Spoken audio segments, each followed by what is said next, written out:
Halo Infinite could be considered the last-ditch effort by Microsoft to propel the franchise into modern relevance. During the lead up for Infinite's launch, it felt like this was the first Halo game in over a decade. I couldn't recall a single plot detail from Halo 4 or 5, and I didn't keep up with the lore enough to know what an Aatrox was, but for some reason, I was still excited to see what was waiting inside Infinite's sprawling world. After completing the game on Heroic and a majority of the side content, I can safely say that Halo Infinite's campaign brought to light both what made the series so special and illuminated what held the series back for so long. So I wanted to analyze the campaign not from the perspective of how it impacts the overall Halo lore, but from how it functions as a new entry in one of the most historic franchises in gaming.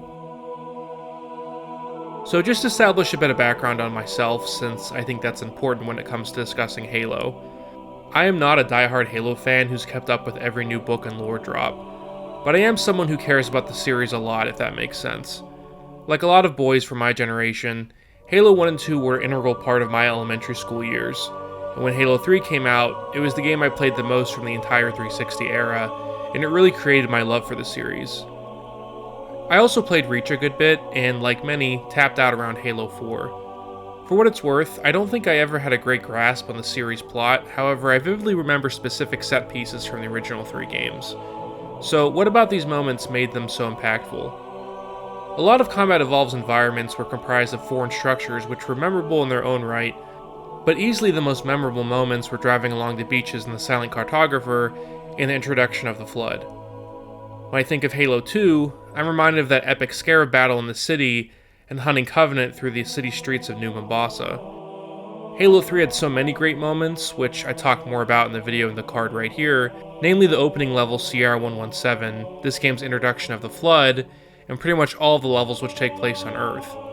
So what do all these standout moments have in common? All of these levels have something organic. Just a contrast, easily the most boring sections of any Halo game are when you're killing squads of grunts and jackals in endless, gigantic Forerunner structures.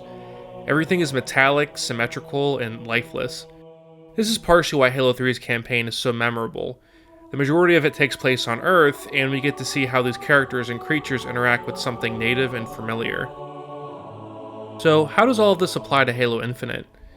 Well, Infinite has some of the grandest moments of natural beauty of the entire series, as well as those endless firefights and sterile alien environments. So let's start with the positives with Infinite's aesthetic. This is the game that best conveys Chief's sheer mass and weight. In Halo's sci-fi low-gravity environment, it's difficult to portray just how much of a tank Chief is. In cutscenes, Chief is several feet taller than most adult men. When he kneels, there's a massive thud as the Mjolnir armor makes contact with the ground. This, along with subtle details like the wind that passes Chief as he sprints and other HUD details, allow players to feel the weight of a Spartan. And speaking of weight, there's a physicality to all of the UNSC weapons. The pistol is mean, and you can almost feel the recoil of the battle rifle on your shoulder. Another positive is one of Halo Infinite's main highlights, the open world, which when you break it down is essentially a gigantic version of the Silent Cartographer. When it was first revealed that Halo Infinite would be open world, I was skeptical. I assumed it was designed to capitalize on the shared world shooter fad. Luckily I was wrong, and the open world really works. It's nothing revelatory, just Halo's take on clearing outposts, assassination, and rescue missions.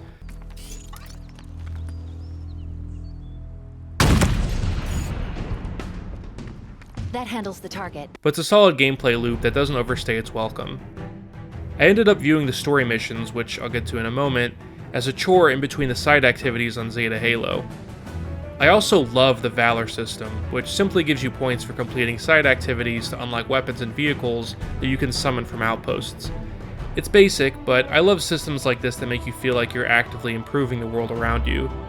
You also unlock these alternate versions of the base weapons, which are slightly tweaked versions of the weapons you'll find scattered throughout the Halo ring. It's a clever way to reward people, and I found myself frequently checking my Valor progress. I would have liked to see Infinite go a bit further in a few places, namely giving more personality to your assassination targets and more tangible progress from completing activities, but for a first foray into open world, this was an awesome first attempt. But now, let's focus on those moments where Infinite forgoes the organic and opts for the lifeless environments the series is unfortunately known for. I was extremely worried at the game's opening. Without getting too much into the story just yet, you begin the game by fighting waves of Banish through an exploding ship. That might sound exciting, but since Master Chief doesn't have his AI companion yet, it gets really draining to shoot the same brutes over and over again. This gets a little bit more bearable once the Chief gets the weapon, but the vast majority of story missions take place in these gigantic Forerunner rooms. While there are collectibles, I never felt rewarded for exploring. Previous Halo games had these types of environments, but a lot of the time there would be something to see if you explored, like a terminal for you to view. Every time I went right when the game wanted me to go left, I was met with an impassable door that only existed to provide symmetry to the room. When you go through barren, sterile rooms like this, what you're doing starts to feel meaningless and disorienting because you lose context with what's going on. The confusing story beats that take place in these rooms don't help either. Even in past Halo games, when I heard these dumb placeholder names for Forerunner stuff like the Ark or the Silent Auditorium in Infinite, my brain immediately shuts off. These types of goofy nicknames mean that unless you've been following along with the story beat for beat, you'll be incredibly lost during a lot of important scenes. Now to show you an example, here's a scene that I guess you could consider a spoiler, but in my opinion, it's ultimately inconsequential. After going through all of these Forerunner rooms, you watch some flashbacks about Cortana, and you eventually come to this point where the weapon tries to hack into the Nexus. With all of that context, I want you to watch this clip and try to determine what the hell even happened. Keep in mind, this is a moment that's supposed to be pivotal for Chief and the weapon's relationship. It's okay. False alarm. She's not... Why do you fight the inevitable? Order approaches. The Reformation is but a new beginning. Chief! The auditorium will spill its secrets. The Endless will walk this world once more. I can't fight it! Please!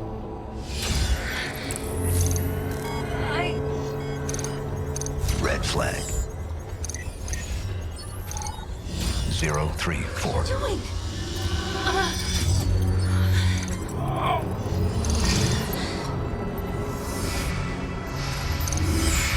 Samuel. You said... I thought we were a team.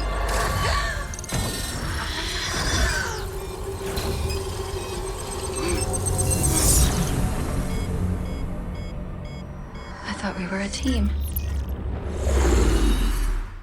So, what's actually going on is, I guess Chief thinks the weapon is going too deep into the Nexus and attempts to delete her, but there's zero action shown on screen to indicate this, just a bunch of text flashing about deletion which you're not even sure what it's referring to. If it wasn't for the weapon explicitly telling us that Chief tried to delete her later on in this scene, we would have no idea what was happening. I still don't entirely understand why the Chief was so worried, how he knew things were going south, or why deleting her was the only option, since all of the cyber warfare takes place totally off screen. And another thing that becomes apparent in scenes like these is that there are so many moments throughout the Halo series, especially in Infinite, where what's happening is totally carried by the score. I would have had no idea I should be paying attention if the music didn't swell at a particular time and cue me that I should be feeling something. Your mission was to destroy me.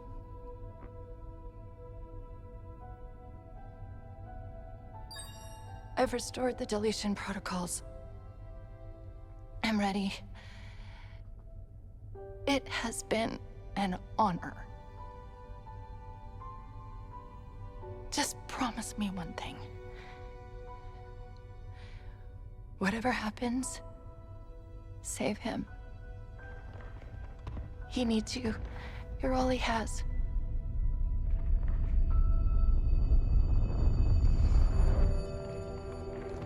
We do it together.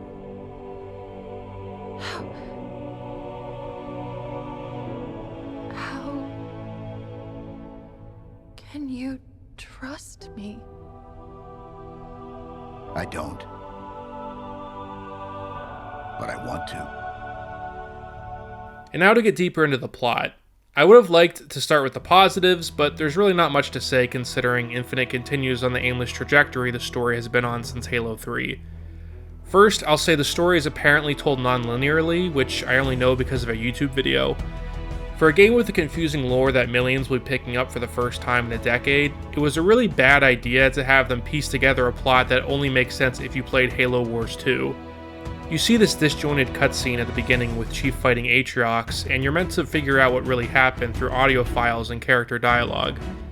Now, to be fair, I didn't do much hunting for audio logs, but the most I gathered from all of this was that Chief killed Atriox, the UNSC were on Zeta Halo, but now most of them are dead, and the Banished are pissed. Already, Chief's overall goal is made deliberately confusing. From here on out, I'm going to dip into spoilers, but on the topic of spoilers, I really don't think there's much to spoil. Like, even if I wanted to be a dick to one of my friends who hasn't played the game yet, there's not even any big reveals to get excited about. Ultimately, we don't learn anything new about the Chief. I guess the weapon being a copy of Cortana is a sort of a reveal, even though they're both blue, talk with the same cadence, and have the same voice actress. And Echo, who I assume was supposed to give the story a bit of vulnerability, his big reveal is that he's not actually a soldier and is posing as one. Other than that, I think that even big Halo lore heads would have a hard time finding plot points to get excited about. As for the big bad, this is another point where the story suffers. There's no clear antagonist, and you're left wondering, is it Escharum? Is it the Harbinger? Is it Atriox? Is it this elite who is apparently hunting the Master Chief? That's not to mention Cortana, who becomes the villain at the end of Halo 5, and she's barely even involved in Infinite's story. Flashing back to the original trilogy, the game was constantly going back and forth between what was happening with Chief and what was going on with the Covenant. The Prophets gave you someone to point to as clear villains. Infinite, I couldn't tell you. And so finally, the ending. Chief stops whatever was happening in the Silent Auditorium, reunites with Echo and the weapon, and they all walk together to the sunset, signaling some type of soft reboot for the series. So, okay, now the story's being reset again? This is something else I talked about in my previous Halo video, but when corporations who run entertainment start to get greedy and create soft reboots like Halo, Star Wars, etc., it never goes well because by the nature of reboot's existence, the writers are stuck in a corner. In Halo's case, Halo 3 ended perfectly. With the Flood destroyed and the war between humanity and the Covenant over, how do you explain why Chief is still fighting the Covenant? What kind of enemies do you have now that the Covenant's disbanded? The answer? Just have the Covenant, but give them a different name. What happens when you try to throw in another main character that ends up being unpopular and doesn't fit into subsequent sequels? And to make matters worse, you banked on his popularity by making him the star of your TV series? Well, you just kill him off.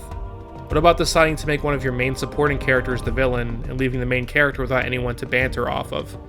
Just give Chief a new Cortana that is essentially the same thing. I could go on, but my point is that it's clear that the story team is just making stuff up as they go along. They're not telling a story that's a natural extension of the original games.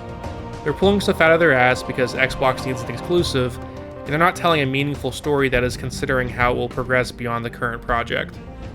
If Xbox and 343 really had balls, they should have fully retconned the previous two games and started from scratch. Seriously, I mean, the game opens at a ruined spaceship which could have easily been the Pillar of Autumn. They'd still have to find a way to incorporate a new version of the Covenant, but a clean slate would allow 343 to actually plan a cogent story and welcome in people who haven't paid attention to Halo since 2007. So yeah, in conclusion, the story is not good, and at its worst, it's incoherent. It's a massive blow to what is otherwise a great reimagining of the Halo campaign. It's a shame when you see how passionate fans are when they share some crazy strat they employed with a grappling hook, or experimented with how a stockpile of explosives made a boss fight 10 times easier. What I don't see is anyone talking about plot points that made their jaw drop. But when you have a series as run down and exhausted as Halo, I didn't expect much from the game's plot. And while I've mostly been negative during this video, I do think it's a campaign worth exploring. It's the little moments like coming up with a new use for Chief's armor abilities, or the superb grunt dialogue that make it worthwhile. But in the end, it was never the overarching plot details that made Halo so legendary to begin with. It was the memories I made with my friends and the moments of discovery. This is also why it's such a shame that there's no co-op at launch, although I could easily see myself returning just to play around in Zeta Halo with 3 of my friends.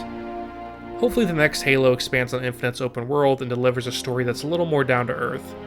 But even if that's not possible, just give us another grappling hook.